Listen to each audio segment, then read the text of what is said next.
Universal church में आने से पहले बहुत परेशान थी, बहुत तकलीफ़ में थी। मैं इतनी बीमार थी ना, बहुत ज़्यादा मैं बीमार थी। तो मेरे हस्बैंड ने मुझे एडमिट किया हॉस्पिटल में। मैं हॉस्पिटल में गई तो मुझे हार्ट की तकलीफ़ थी, शुगर की तकलीफ़ थी, बीपी की तकलीफ़ थी और मुझे डायबिटीज़ था, टीबी भी थी, सब था मुझे। तो डॉक्टर ने बोला कि इनको तो बहुत ज़्यादा प्रॉब्लम है। मुझे यहाँ से भी काटा गया था, मुझे यहाँ पे 5 नली डाली थी। मैंने कितने दिन तक खाना भी नहीं खाया था, मैं ऐसे ही रहती थी और ग्लूकोज के सहारे में जीती थी। और एक दिन डॉक्टर बोले कि ये मुश्किल है, ठीक नहीं हो सकती हैं और कुछ बोल नहीं सकते हम कि ये ठीक होंगी भी क्या नहीं। तो मुझे आराम पड़ गया, उधर से मैं थोड़ा ठीक हो गई। तो मैं वापस घर पे आई, घर पे आके मैं वापस बीमार हो गई, मुझे वापस वही प्रॉब्लम हो गई। फिर मेरे हस्बैंड ने दूसरे हॉस्पिटल में मुझे एडमिट किया। एक दिन ऐसा हुआ कि मैं बहुत ज़्यादा ही सीरियस हो गई थी, इतनी सीरियस हो गई थी कि सारे डॉक्टर आए और बोलने लगे कि ये मुश्किल बचेंगी, जैसे कि मतलब मैं मर गई थी, ऐसा था। तो मेरे हस्बैंड को डॉक्टर ने बोला कि ये नहीं बचेंगे, अभी आपके जो भी रिलेटिव हैं आप उन्हें बुला सकते हैं। तो मेरे हस्बैंड ने बोला ठीक है। मैं थोड़ा ठीक होने लगी। फिर बाद में यूनिवर्सल चर्च में मेरे बच्चे आते थे, मेरे हस्बैंड नहीं मानते थे पर मैं कहीं ना कहीं मानती थी। जब मेरे हस्बैंड बीमार हुए तो वो मानते नहीं थे, फिर भी मैं उनकी ही वजह से यूनिवर्सल चर्च में आई एक्चुअली में। तो मैंने प्रार्थना वगैरह करवाई और मेरे हस्बैंड भी चर्च में आने लगे। फिर अचानक से वो 5 मिनट पहले मुझे बोलने लगे अगर मुझे कुछ हो जाए तो मेरे बच्चों को लेके तो चर्च में चली जाना। और वैसे ही 5 मिनट के बाद में मेरे हस्बैंड ऑफ हो गए।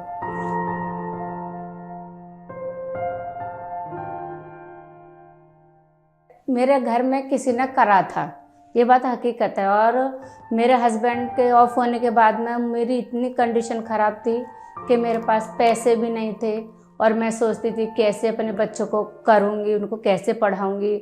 मैं तो पढ़ी लिखी हूँ भी नहीं, मुझे तो कहीं अच्छा जॉब भी नहीं मिलेगा। मैंने बहुत बार कोशिश की कि मतलब मैं आत्महत्या कर लूँ या कुछ कर लूँ। तो फिर मेरी फैमिली भी बहुत बड़ी, पर किसी ने मेरा साथ नहीं दिया। परिस्थिति थी कि मेरे घर में खाने को नहीं था, पैसे नहीं थे और मेरी 10-10 हज़ार की दवाई आती थी हर महीना। और मेरे बेटों ने भी मेरे घर वालों से पैसे मांगे तो बोले नहीं है। फिर डॉक्टर के पास में गई, डॉक्टर ने बोला इनको एडमिट करना पड़ेगा। तभी मैं चर्च आती थी, मैं चर्च आने लगी थी तभी।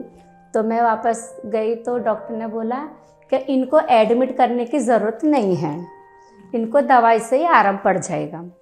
तो फिर हम लोग धीरे धीरे चर्च आने लगे। वो चर्च में थे उसमें आने लगे हम।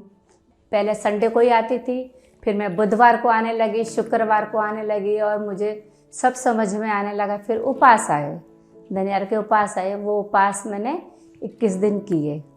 मैंने 21 दिन आना चालू किया। पहले दिन पे ही मेरी एक असिस्टेंट थी, हम दोनों साथ में आए थे।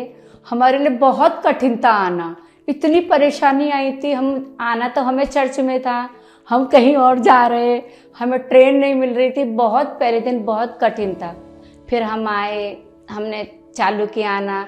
फिर एक दो बार ऐसा हुआ कि हमारे पास पैसे भी नहीं थे आने के लिए।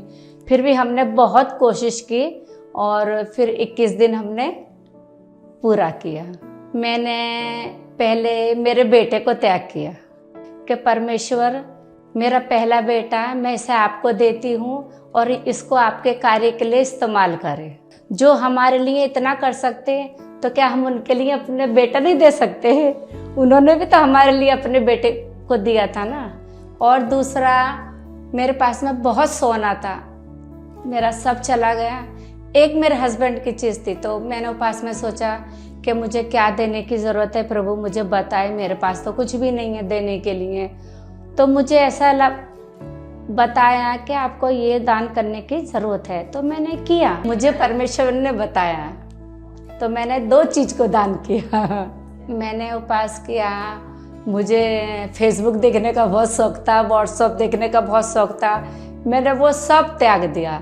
और मुझे मतलब 4 लेडीज़ों में बैठने का शौक था, वो भी मैंने सब छोड़ दिया। मुझे खुद ही खुद ऐसा लगा कि मुझे किसी से बात नहीं करनी है, किसी के साथ में मुझे नहीं रहना है। मैंने 21 दिन तक सिर्फ मुझे फ़ोन आते थे तो ही मैं फ़ोन लेती, वरना मैं फ़ोन को हाथ भी नहीं लगाती थी।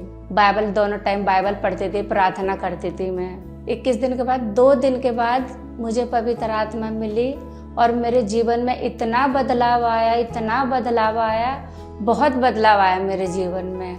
मुझे गुस्सा नहीं आता मैं किसी से झगड़ा नहीं करती। मैं पहले बहुत झगड़ा करती थी, मुझे पहले बहुत गुस्सा आता था।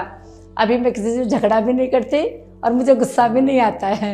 मेरे अंदर किसी के लिए भी कोई गिरना नहीं है। और मैं पहले बहुत अपनी फैमिली को बहुत बोलती थी, मैं इनके घर कभी नहीं जाऊंगी, इनसे बात नहीं करूंगी, मुझे बहुत गुस्सा आता था। अभी मेरे भाई के घर पे भी मैं गई 1 साल के बाद में, मैंने उनको माफ़ किया, सबको माफ़ किया मैंने। और अभी मेरे अंदर ऐसा किसी के लिए कुछ भी नहीं।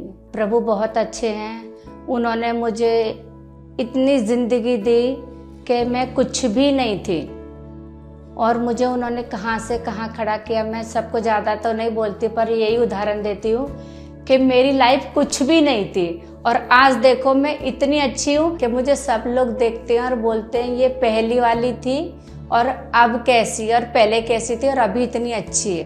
मैं आज बहुत खुश हूँ, मैं बहुत ज़्यादा खुश हूँ। मुझे कोई टेंशन नहीं, कोई परेशानी नहीं, मैं बहुत खुश हूँ।